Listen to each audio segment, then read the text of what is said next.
What's up and welcome back sa akin channel mga ka-teammate. At yun na nga, nagbabalik ang inyong lingkod.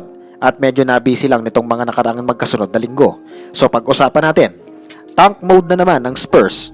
Sino ba ang binabalakan nilang kunin next draft? Charles Bassey, sira na ang karir. At hindi ba nakikita ng San Antonio Spurs ang lakas ni Victor Wembanyama?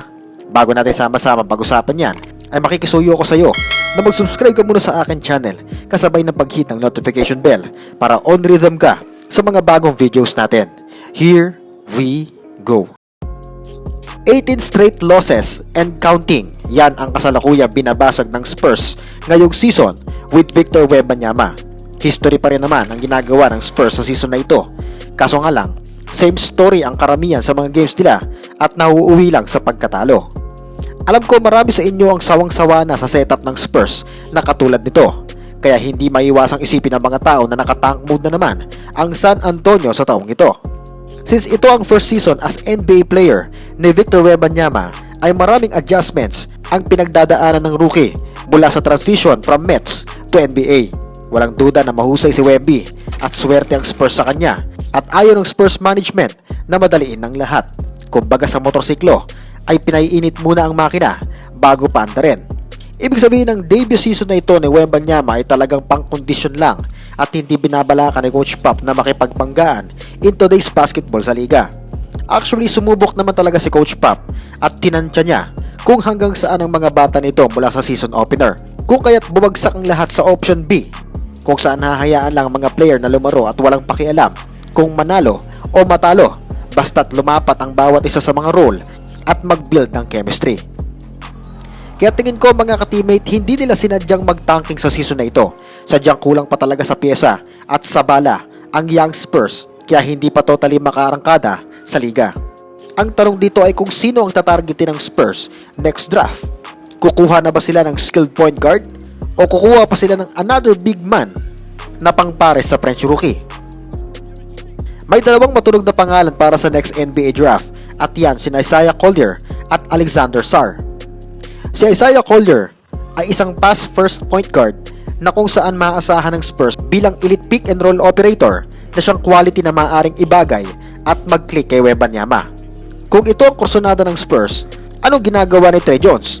Sinasadya lang ba nilang wag paglaruin si Jones? Itaas ang value para i-trade at bigyang daan ng pagpasok if ever si Collier nga ang kukunin? Why not mga ka-teammate? Or else, uhugot ulit ang San Antonio Spurs ng isa pang big man at 7-footer like Alexander Sarr ng France. Well, si Sarr ay isang very fluid and mobile 7'1" player with really good movement skills, agility, and leaping ability.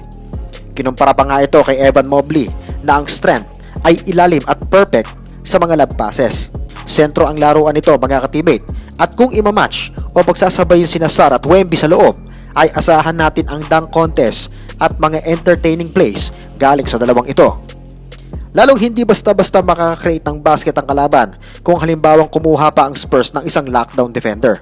Pero kung ito nga ang sinisipat ng Spurs, ay hindi rin dapat asahan agad na magiging contender ang Spurs sa liga dahil gaya ni Wembanyama ay titimplahin pa ang rotation, gagawa at pag-aaralan ng mga plays at ibibuild din ang kanilang mga frame.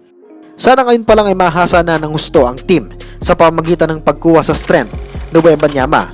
Yun ang inside offense nito. Actually, itong dapat bakahin ng Silver and Black na kahit si Coach Pop as well as Sean Elliott and Tim Duncan ay napansing hindi hinahanap ng Spurs si Wembanyama sa loob.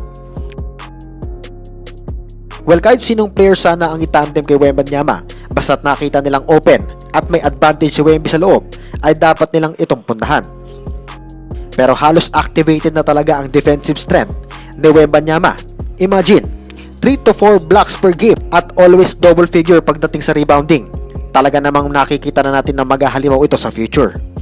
Sa ngayon, medyo tiis-tiis lang muna sa current performance ang mga fans para dito sa rookie. Ang mahalaga, wag lang may injured. Well, speaking of injury, katulad na lamang ni Charles Bassey na possible na hindi na masilayan sa buong season dahil sa torn left anterior cruciate ligament or ACL na natamo nito.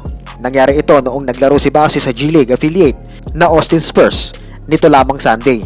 Pumutok si Bassey sa game na yan and finished with 30 points, 13 rebounds, 5 assists, and 4 blocks sa loob ng 30 minuto. Sa ngayon, questionable ang big man na makabalik sa season na ito so far. Well, ngayon parang sana arangkada si Basi as backup center ng Spurs. Kaso mukhang negative na ang karir nito, lalo na kung center or big man ang kukunin ng Spurs next draft. Shoutout sa iyo ka-teammate Ryan Suwala, kay ka-teammate Roel Pareñas, at shoutout sa iyo ka-teammate Alain Cuba. Maraming salamat sa pagsuporta sa aking channel. That's all for today and see you sa next video.